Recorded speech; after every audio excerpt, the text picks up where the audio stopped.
Et lui, il accélère et il les fait sortir de la roue un par un. C'est incroyable. Et quel phénomène! Il a 19 ans. Bonjour à tous, vous êtes bien sur Pole Position, votre rendez-vous consacré au cyclisme et à Paul Sexas. Et on est là pour vous avec Nathan. Salut Nathan! Bonjour Thibaut, bonjour à tous et bonjour à tous nos fans de vélo et surtout de Paul Sexas. Quel grand jour aujourd'hui. Enfin, l'annonce tant attendue. The Decision. Tout à fait, l'oracle a posté sur X. X, c'est l'équivalent des PT de l'Antiquité contemporain. Donc une vidéo où il annonce à ses grands-parents qu'il va participer au Tour de France. Et dans la foulée, il nous donne le programme complet de la fin de saison. Le Critérium du Dauphiné, Tour d'Auvergne-Rhône-Alpes, du 7 au 14 juin. Le Tour de France en juillet. Grand Prix de Québec, Grand Prix de Montréal, mi-septembre. Dans la foulée, les championnats du monde au Canada du 20 au 27 septembre. Et le Tour de Lombardie en octobre. J'ai l'impression que telles les grandes années, heureusement qu'il donne sa décision maintenant, parce qu'il commençait à y avoir beaucoup de pression, beaucoup d'opinions dans tous les sens, tout le monde avait son opinion, hein. Telles les grandes années du cyclisme hexagonal, la France a été coupée en deux. À l'époque, c'était les pro-Anctil, les pro-Poulidor. Aujourd'hui, on avait ceux qui étaient pour qu'il fasse le Tour de France cette année et ceux qui voulaient qu'il le fasse seulement l'année prochaine. Et là, tel De Gaulle, il a mis tout le monde d'accord, il va amener tout le monde, tout ce beau monde derrière lui au mois de juillet. Il participera donc au Tour de France. Ta réaction, toi, Nathan? Ah bah ma réaction, elle est un petit peu... Bah en fait, on s'y attendait maintenant, honnêtement. Quand on a vu son début de saison, pour moi, c'était quasi évident. Par contre, le reste du programme, bah, c'est exactement ce qu'on avait dit dans le scénario le plus probable. Mais là, pour le succès, il prend le menu maxi best-of, j'ai envie de dire. Boisson, grande potatoes, un dessert. Vraiment, c'est Tour de France, Dauphiné d'abord, Tour de France, les deux courses au Canada, plus les championnats du monde. Bah, j'ai envie de dire, même s'il se loupe sur le Tour de France, on sait pas pourquoi, eh ben, il y a encore les championnats du monde après. Donc, tout est, tout est réuni pour faire un bel été. Bah, surtout, moi je trouve que ça fait un programme de très grands coureurs, et même si on élargit à la saison, un programme digne des plus grands, hein. Il a fait que des grosses courses. Les deux courses qu'il fera, qui sont pas World Tour, c'est la Faune-Ardèche Classique et Algarve, qui avait un très beau plateau. Et avec ça, il arrive à chercher des victoires, et c'est peut-être pas fini. Waouh, quelle ambition au niveau du programme, hein. Je sais Bah pas oui, si tout tu à as fait. Si on nous la avait même dit sensation, ça, mais c'est un programme de Pogacar, hein. bah oui, un programme de Pogacar, même Jonas Vingegaard ne se casse pas les dents à faire ça. Quand on nous aurait dit ça l'an dernier au Tour des Alpes lorsqu'il a donné sa victoire à Nicolas Prudhomme, bah on se serait dit, bah t'as bien raison de lui donner. Mais on se disait déjà ça, mais en même temps on se disait, bah t'aurais peut-être pu la gagner quand même, elle était facile. Mais qu'est-ce qu'il a bien fait? Aujourd'hui, Ouais, ouais. il annonce sa participation au Tour de France. D'ailleurs, on va en parler un petit peu après, mais l'annonce était magnifique, j'ai trouvé. Bah, tu vois, Franchement, on peut pour en parler l'instant, maintenant, hein. On peut en parler maintenant. eh Ouais, ben, il n'y donc a sur pas de la forme, souci. pour rappel, il fait une petite vidéo où il annonce à ses grands-parents, euh, qui sont âgés, hein, son grand-père dit qu'il a 85 ans, qui va participer ce mois de juillet à faire une course et qui sera sur le Tour de France. Donc un moment familial assez émouvant qu'il nous partage là. Ouais, donc tu voulais revenir là-dessus? Bah oui, tout à fait. Je trouve que le cadre familial est extraordinaire pour une annonce comme celle-ci. Les grands-parents bah, font partie du grand public des suiveurs du vélo. Le Tour de France, bah, évidemment, c'est la course qu'ils ont le plus de chances de suivre. Et l'annoncer avec eux, plutôt que sur un plateau télé type RMC, BFM, etc., je trouve ça bien plus émouvant et bien plus pertinent pour un jeune de 19 ans qui a l'air quand même assez famille. Ah mais ouais, moi j'ai envie de dire, ou faut oublier les leçons que tout le monde veut lui faire. Lui, il est en train de tuer le game. Il va aller nous chercher le palmarès d'Anctil et la popularité de Poulidor. Parce que là, moi, ça me faisait penser aux images que tu vois de Poulidor quand il retourne dans la ferme familiale. Des fois, bah voilà, c'est ce qu'on aime voir, c'est ce que les Français aiment voir, et il est en train de se sculpter une cote de popularité. Voilà, maintenant, si le palmarès suit, je peux te dire qu'il sera en tête des personnalités préférées des Français avec une mentalité pareille. Bravo à Pour lui, hein. l'instant, le palmarès est bien parti.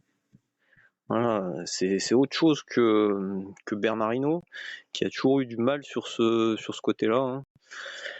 Donc voilà, faut pas chercher à lui faire des leçons, hein. Le jeune, il sait ce qu'il fait. Voilà, et je te laisse poursuivre, hein. Donc ça, c'était pour la forme de l'annonce. Oui, tout à fait. Et ma réaction sur le fond, c'est le Tour de France. Enfin, on est au courant. Oh, c'est sûr, c'est officiel. On n'a plus à se poser la question. Maintenant, la question, c'est qu'est-ce qu'il va faire sur le Tour de France? Podium, pas podium, victoire d'étape, euh, deuxième, Vingegaard, il y a trop de questions. Ouais, alors il y a trop de questions. Les objectifs, je te propose qu'on verra ça en fin d'émission. Je te propose juste, j'ai vu passer une stat, enfin c'est l'équipe qui sort la stat. C'est le plus jeune coureur d'après-guerre sur le Tour. C'est quand même assez incroyable, qui plus est quand on sait qu'il va venir avec des ambitions. Ah Est-ce oui, que ça c'est te fait, pas tu veux juste réagir là-dessus anecdotique ou... pour un Ouais. Français. Oui, oui, et puis voilà, on pourrait s'attendre que des jeunes coureurs viennent là pour prendre de l'expérience. Alors lui, ça va être son cas, mais ça va être en plus, comme je te dis, avec des ambitions élevées. Donc voilà, stat intéressante. Plus jeune joueur plus jeune coureur d'après-guerre à courir sur le Tour. Merci aux journalistes de l'équipe de sortir ces stats. Moi j'aime bien ce genre de clin d'œil. Moi, j'avais aussi une autre stat à te proposer, hein, parce qu'on a entendu beaucoup de personnes dire oui, il faut qu'ils viennent sur le Tour pour gagner. Hein, c'était un des fameux arguments. Et avant la domination Pogacar-Vingegaard, qui c'est qui gagne le Tour? C'est Bernal. Et le seul grand tour qu'il avait fait avant ça, c'était le Tour de France l'année avant. Donc voilà, un beau Il n'a pas gagné la contre-exemple. première fois, mais c'est Il a sûr que gagné la c'est un deuxième, réel ouais. argument pour ça. Et il avait profité de la contre-performance de Chris Froome, je crois. Mais Oui, la chute de Chris Froome la sur le chute, Dauphiné, oui, oui. pardon. Et Egan Bernal, c'est son meilleur, c'est son pic, son prime.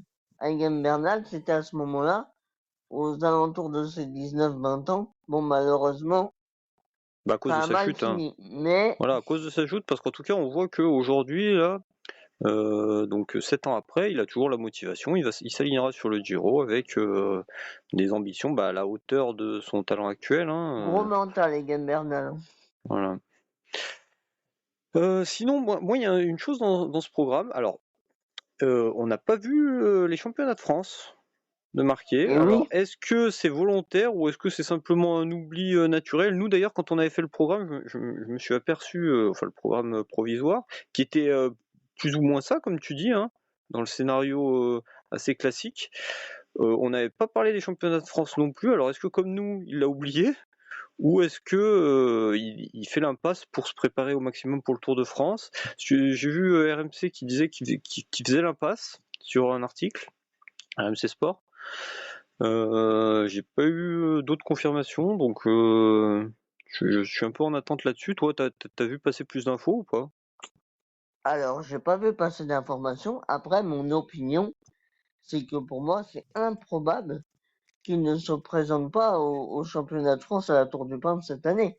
Le parcours est tellement taillé pour lui, difficile, accidenté, puncher et même des belles ascensions, je pense que Paul Sexas doit gagner les championnats de France pour pouvoir arriver au Tour de France et au Critérium du Dauphiné avec le maillot de champion de France sur les épaules, ce qui décuplera n'importe laquelle de ses performances sur la grande boucle.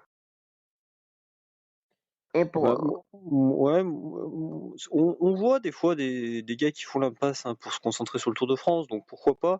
Après, moi j'imaginais un minimal contre la montre où on sait qu'il a une réelle chance et qui demanderait un effort un peu moindre, mais peut-être que c'est incompatible avec ses emplois du temps de préparation. Hein. De toute façon, le Tour de France doit passer avant. Sa préparation sur le Tour de France doit passer avant, ça c'est clair. Donc voilà, c'est peut-être pour ça qu'il n'y participera pas. Je ne sais pas si RMC a plus d'infos, ils parlaient pas de leurs sources. Donc voilà, après, rien on ne va attendre. Hein. l'empêche de rajouter ça plus tard. Oui, c'est sûr. Et pourquoi pas, c'est fait exprès pour faire parler les médias et nous par la même occasion. Mais peut-être que c'est tacite et qu'il fera les championnats de France comme tout le monde le veut. Eh ben on verra ça, oui, j'espère quand même, parce que voilà, oui, c'est l'occasion de porter un maillot, bonne occasion à prendre. Alors, une belle occasion. Est-ce que du coup, je te propose qu'on parle d'un peu de ses objectifs pour cet été sur le Tour de France? Alors, lui aujourd'hui, là, selon toi, c'est quoi l'objectif fixé avec son équipe? Alors l'objectif fixé aujourd'hui, c'est assez compliqué, mais je dirais que si tout se passe bien dans le meilleur des mondes, bah pour moi c'est le deuxième. L'objectif dans l'équipe. Après, moi dans ma tête, bah j'espère un podium déjà, mais je pense que le management de Decathlon doit lui dire, bah aujourd'hui, si tu tiens les 3 semaines, tu peux être en mesure de taper Jonas Vingegaard, qui sortira de Giro. Moi, je ne le pense pas, mais c'est ce qu'on doit lui dire. Ouais, alors moi j'allais te dire, alors j'ai un objectif un peu moindre, mais pourtant j'ai plus d'ambition que toi, j'ai l'impression, on est un peu en décalage. Moi pour moi l'objectif côté Décathlon, ça doit être le podium, parce que tu finisses deuxième ou troisième, après tout c'est à peu près pareil. C'est-à-dire tu vas pas forcément dès les premières étapes rouler avant UAE ou avant la Visma. Par contre, tu dois rouler après, c'est-à-dire s'il y a un gars chez Visma et UAE devant, bah, c'est à toi de prendre les responsabilités. Mais donc c'est l'objectif podium, donc une des 3 premières marches. Mais après, tu peux avoir l'ambition un peu plus haute, une ambition, effectivement, comme tu dis, deuxième, voire mieux en cas de chute. Enfin, être le premier au cas où il y a un problème de Pogacar, être le premier challenger. Et aussi, bah, pourquoi pas en victoire d'étape, hein, c'est totalement envisageable, hein, même si toujours pareil, il va falloir se défaire du Slovène. En Ouais, je victoire pense d'étape, que toi, quelles sont tes opinions? la victoire d'étape, pour moi, dans l'optique classement général, pour moi, la victoire d'étape est impossible pour Paul Sexas cette année. Car je pense que bah, Tadej sera là, en fait. Et Jonas, et Remco et Lipovic, pour moi, la victoire ne doit pas être un objectif. Ah, alors je suis d'accord qu'il ne doit pas se mettre l'objectif. Par contre, c'est réalisable. Moi, là où je vois que c'est réalisable, effectivement, s'il arrive au sprint avec Tadej à la pédale, il finira deuxième. Mais Tadej Pogacar, c'est quand même quelqu'un qui respecte énormément le cyclisme, qui respecte énormément le travail des autres. Il n'a pas de contentieux, à ma connaissance, avec Paul Sexas. Et on peut penser que sur une troisième semaine où le classement général est figé, éventuellement, il pourrait lui laisser la victoire, une étape. Laisser la victoire, Tadej Pogacar. Je ne D'une pense étape pas. en tant que, enfin, en respect pour le jeune. Hein. Dans ses déclarations, il marque Ben, beaucoup si de tu le respect pour. respectes, justement, tu mets toutes tes forces pour gagner. Après, Respecter, c'est ça. quand je dis laisser la victoire, c'est pas forcément au sprint. Ça peut être, il prend 10 mètres d'avance, je saute pas dans la roue, quoi. Tu vois, je laisse Vingegaard et puis on s'enterre un peu et puis voilà, on finit à 30 secondes derrière, tu vois. Pas Peut-être. cannibaliser. Honnêtement, j'ai du mal à Tu, imaginer. Arensman, là, sur le Tour de France, il lui a laissé dans le même esprit la victoire en troisième semaine. Ouais, mais Arensman, il n'avait aucun danger pour Tadej Pogacar. Là, c'est ça, il sera dangereux, Bon, en tout cas, il y a des potentiellement. scénarios tu vas pas me dire, il y a des scénarios qui existent, qui sont pas déconnants, où tu as Sexas qui peut aller chercher une victoire. Après, voilà, l'ogre slovène sera là, et donc c'est sûr que ça peut amputer pas mal à partir du moment où tu joues le général. Pour moi, la victoire la plus probable, c'est la victoire du contre-la-montre par équipe le premier jour à Barcelone. Car Ouais, là, maintenant, on les comptabilise comme victoire individuelle. ouais, oui, oui, bah ça c'est possible aussi. Tout à fait, oui, oui, le chrono, tout à fait, effectivement. Bon, de toute façon, la victoire, elle, encore une fois, ça doit pas être un objectif à partir du moment où tu joues le général, parce que tu peux pas jouer sur les deux tableaux, comme tu l'as dit.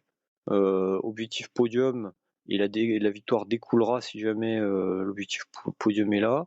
Ça, c'est réalisable, et avec des ambitions, je pense qu'il aura d'autres ambitions, et pourquoi pas, selon la forme de Pogacar, et bah, viser plus haut. Hein.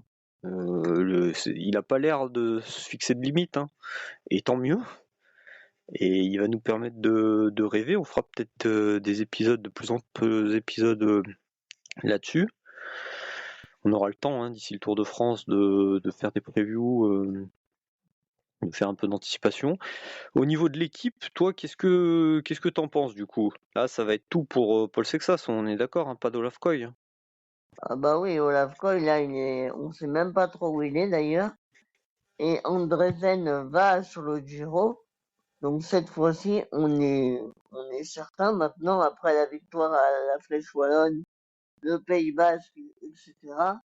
Maintenant, c'est tout pour le classement général.